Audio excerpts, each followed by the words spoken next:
and welcome to another evening of frank conversation coming to you from our studios in Abuja. I'm Maukbe Ogun Yusuf. It's a judgment that had been long awaited. The Supreme Court's ruling on local government autonomy, emancipating the funds of local government from the grasping clutches of the joint account they had hitherto operated with state governments.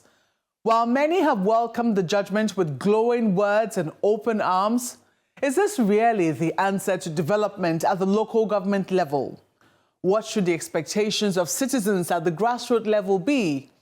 How do citizens ensure that this judgment, which should empower them at the local level, simply doesn't translate to moving the elite sharing centers for the resources which should belong to all to a more local level? Before the judgment was given, I had hosted a conversation with the Director General of the Association of Local Governments of Nigeria, Mr. Echako Ekpopo, on his expectations of what the judgment would mean. I began by asking him if he was excited that the Attorney General of the Federation had gone to court. Some people say this is not the first time that such a suit has been filed by the federal government, or such a motion has gone before the Supreme Court. You can tell me if that is not correct. I have heard that several times. What precisely made you think that this is going to be different? This is the first time a president is very interested in the affairs of local governments. That's a big difference. It tells you that he's worried. It tells you that he probably understands that the country is not working. It's not working. We're running circles. I've been in your program a couple of times, and I keep telling you, until the local governments work, there's no citizen of Nigeria. There's no citizen of a state. But it's only the local governments that give you a letter of identification. Everybody's in a local government. This ground we're in is in a local government. All the hospitals are in local governments. Schools are in local governments. Every facility, infrastructure is in a local government. And the president is, I think, worried. I've not had that conversation, but I think he's worried that we need to get things right, particularly on security. I remember I was talking to a friend, a group of people, and I said, look, if we get community policy right, for instance, 70% of our security problems will go outrightly. Your opening remarks, you talked about pilfering local government funds. Not only local government, pilfering states, pilfering the federal government. You've heard of billions getting missing. You've heard of governors paying their children school fees up to 10 years. That's not local government. That is not to say local governments too do not face those kind of challenges. I think the benefits are enormous. Now, what we have tried to do in ALGON, particularly the current president, is separate those who, because first of all, the governors are seen as enemies. They are not our enemies. Because there are a lot of governors who believe that local governments should have full autonomy, but under a certain kind of framework that ensures that between the local, state, and federal government, there's ease of governance. So that must be put in place. For us, it helps a larger population of local governments that do not have access to their funds. It helps them. So, and then it also helps to make them accountable to the people. So when people are saying that, oh, chairmen don't go to work, what do you go to work to really do?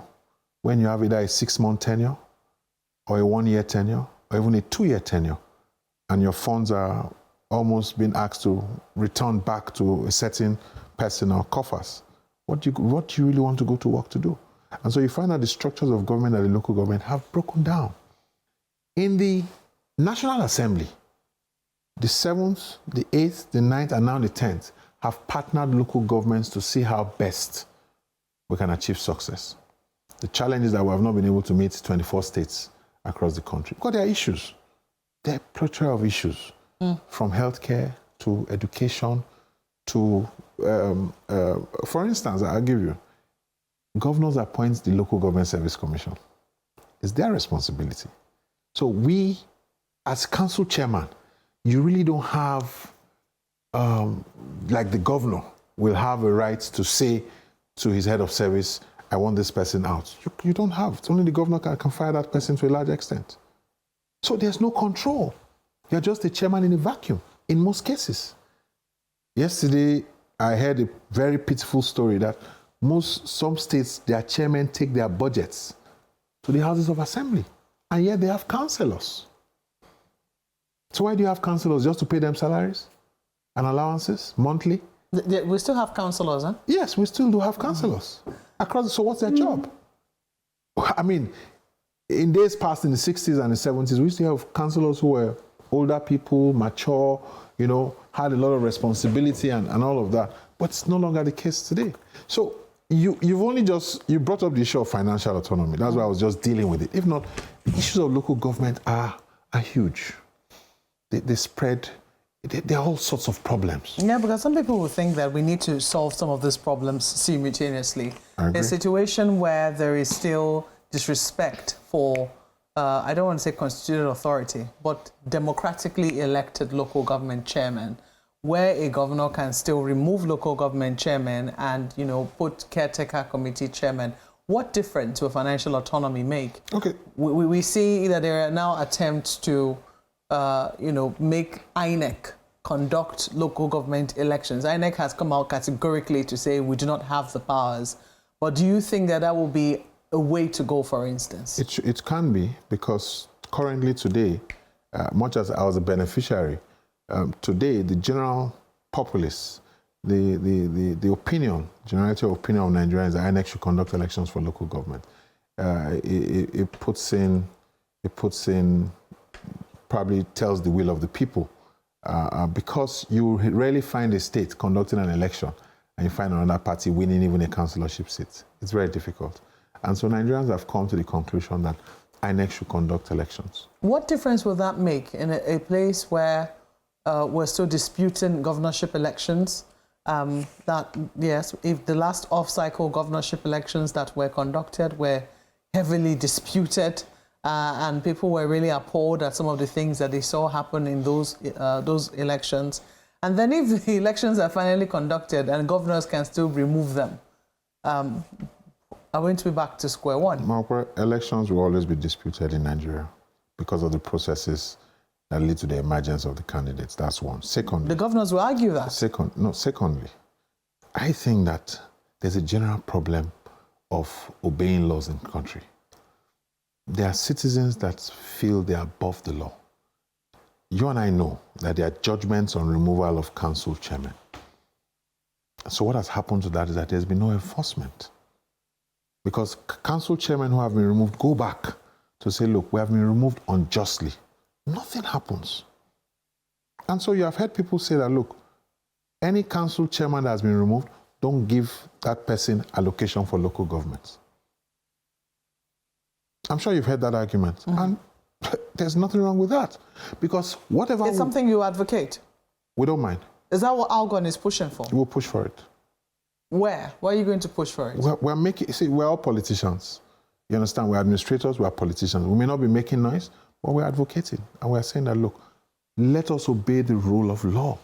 If the Supreme Court has said you cannot remove council chairmen who were elected by either DSEC or SEC, or in the case may be, then there must be some punishment. And if that is what it is, if the law says that, okay, until you conduct elections, allocations will not come to you, so be it. As I speak to you today, many states have begun to fix date for elections. Almost 6 states that have not conducted elections in a while have fixed date for elections. As a result of the advocacy? Yes. And the president's decision to go to court. That is interesting.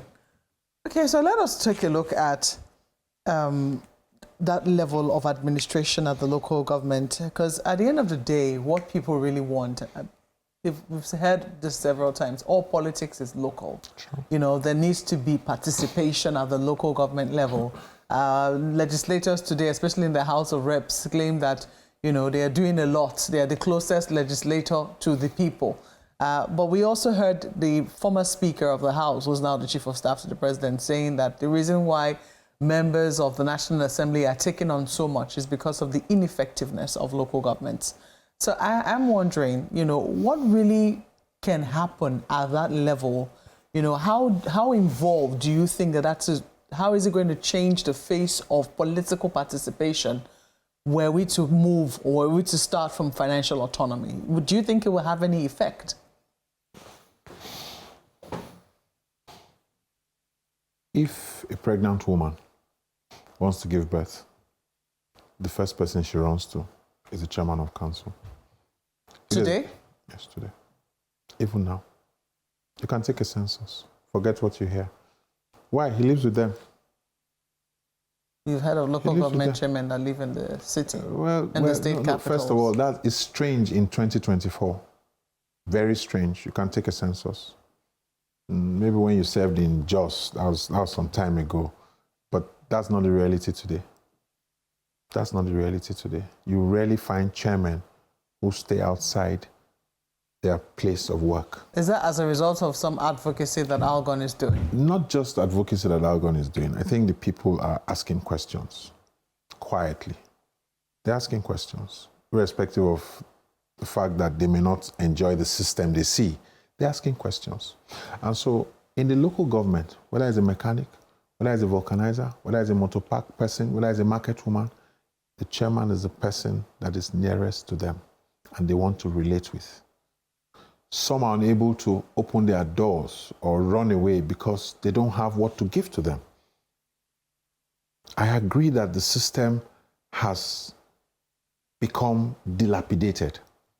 But the argument is that once we're able to begin to recalibrate the local government system to make it functional and effective, you will find that people, first of all, every politician wants to have access. So whether you're in the House of Reps or you're a senator, I know people at home that will send the same text to 20 people asking for money.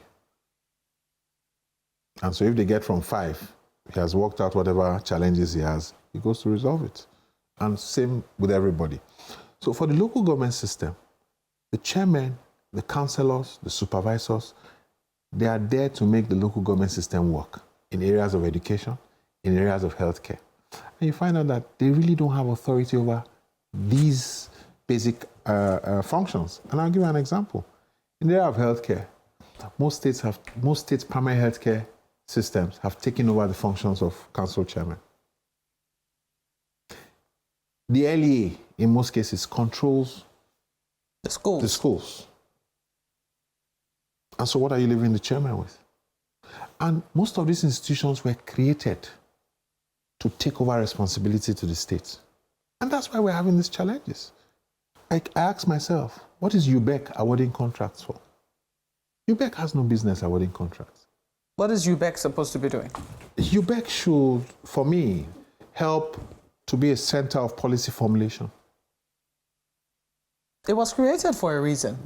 It was created because a number of local governments were not living up to expectation in providing basic education, which was what the federal government was seeking to do. So they created a situation whereby states were to bring some funding, and then UBEC supports them. Is it better now? With an equal amount of funding. Is it better now? If it isn't better, isn't that because some states are being, smarty pants about it? No, it's because they have not allowed those who should handle that function handle it properly.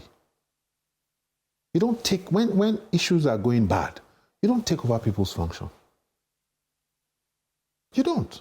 Yeah, but the dishonesty... You make them work properly. The dishonesty with which a number of states have handled this, where a state government, for instance, should provide some funding. That is the condition upon which UBEC, for instance, is supposed to provide counterpart funding. Yeah. But then you find that the state governments, for instance, might take loans to say, oh, this is our funding. And then when UBEC provides their own funding, they take back their loans and give it back to the banks.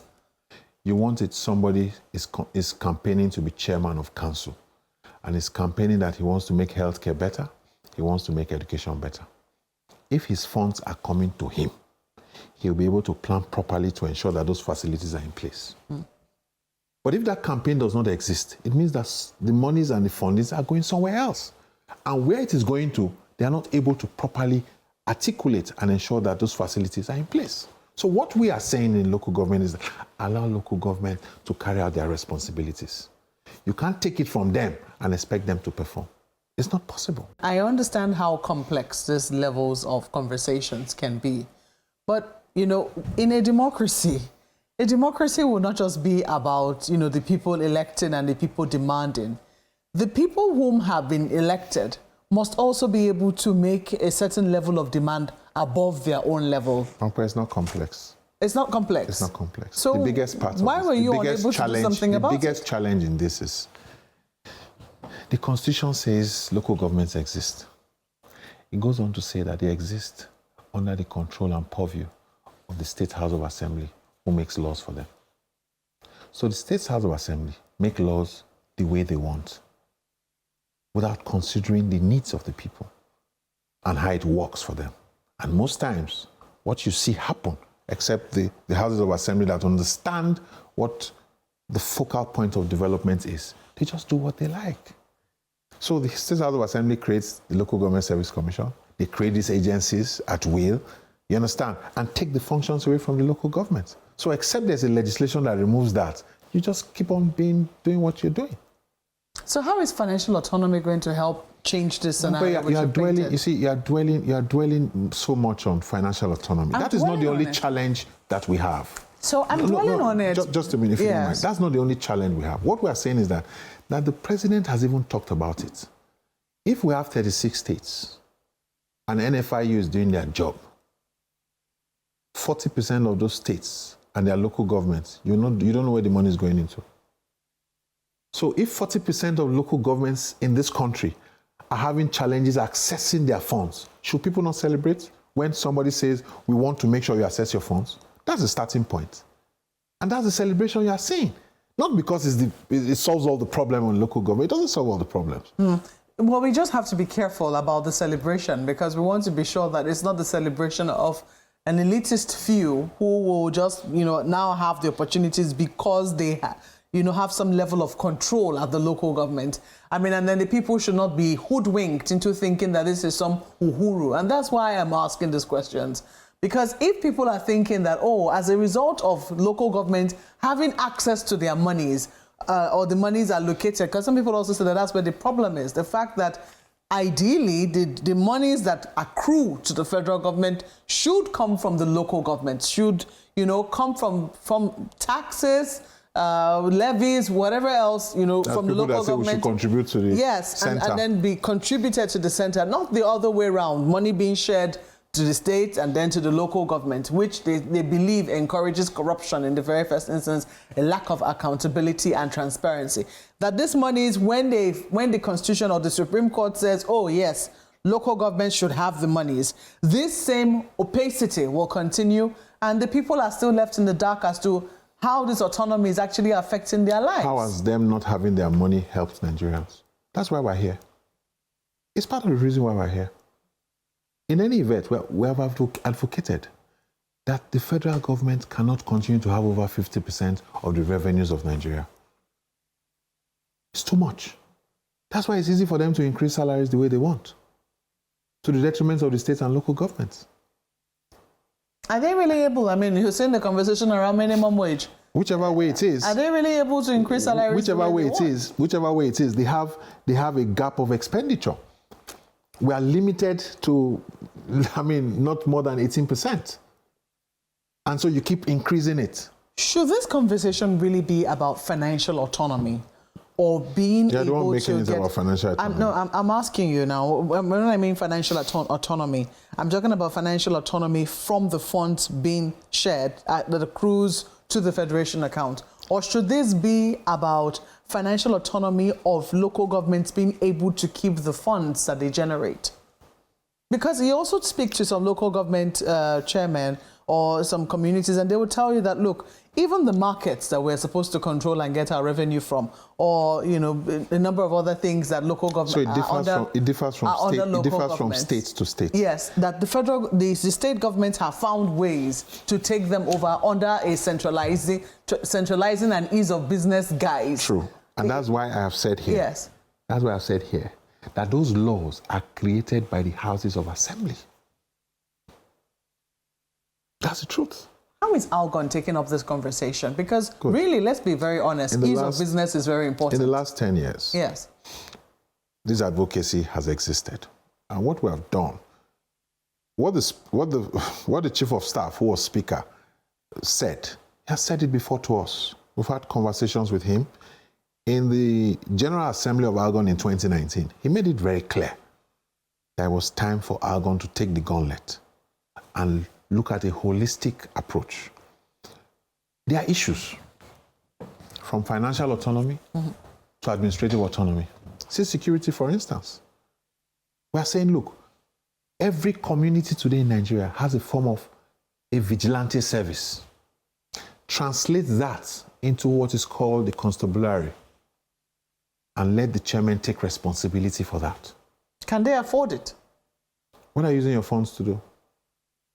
The funds going to the local governments in the last 8 months have tripled. But you just said that the funds are not enough. I didn't say so. I said the funds are not getting to the local governments in most cases. And I said 40% around the country. 40% of local government around the country are not getting their funds. We pay traditional rulers, we pay teachers, we pay workers. Is it all local governments that are capable of doing this? Yes, they should be able to. So what that means is that as time goes on, you're able to identify the number of staff you need. You're able to do a needs assessment and know how many teachers you need across the local government. You're able to say, I need 50 policemen to start with. I'll provide them a salary of 10,000 every month. So it's part of your campaign. But where there are issues, how do you work as a local government chairman for 6 months and 1 year or 2 years? The governor has 4 years. So what's wrong with the chairman having 4 years? The president has 4 years. What's wrong with the chairman having 4 years? How do you plan? So the issues are, in boxes. And so what we're trying to do is look at the issues, look at the boxes. How do we resolve the problem? And so we're meeting people, we're talking to people. And part of this conversation, aside what groups like Pearl are doing, is we're getting them to people who should hear them. What is happening in the country today, it's been in small voices. Today is loud. Because the same people who tried to destroy the local government system went to the states, went to the federal government, now they have to go back home. And home must work for everybody. We're talking to governors. We're telling them that it's not working. And they are listening to us. What do you make of Governor Finteri's, Umaru Finteri's, let's say, support for local government autonomy, even though he put a proviso there, and I could almost say his proviso was done tongue-in-cheek. But what did you make? I don't know if you saw that statement. I saw the statement, but I didn't read through what he said. What did he say exactly? Well, he says that he supports local government autonomy, provided that the federal government is also granting states full autonomy as well. Well, you see, somebody should have asked him in detail what he was actually referring to as full autonomy.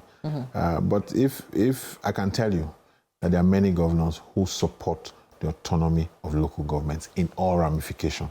But there must be a framework. You see, you don't just say autonomy. Do you want to refer to a few? No, not today, so that we don't get others who have not really come into it angry and say you didn't mention my name. There are a few governors who do not support it? There are many governors. Or did not understand what else it would mean? would have gotten the 24. Would have gotten the 24. Yeah. I am saying that there needs to be a framework. It's not just granting autonomy. There must be a framework to ensure that the transition is properly guided. I don't know if you understand. It's properly guided. And so we are not going to be left as orphans, but we must be allowed some authority to function and exercise our responsibilities in the office that we hold. That's the program tonight. But it's not over until we've heard from you. So please speak with us using the handles showing on your screen. What are your expectations of local government autonomy? What difference do you believe this judgment should make? We want to hear from you. Please use the handles showing on your screen. Thank you for watching tonight. I'm Maokpe Ogun Yusuf. Good night.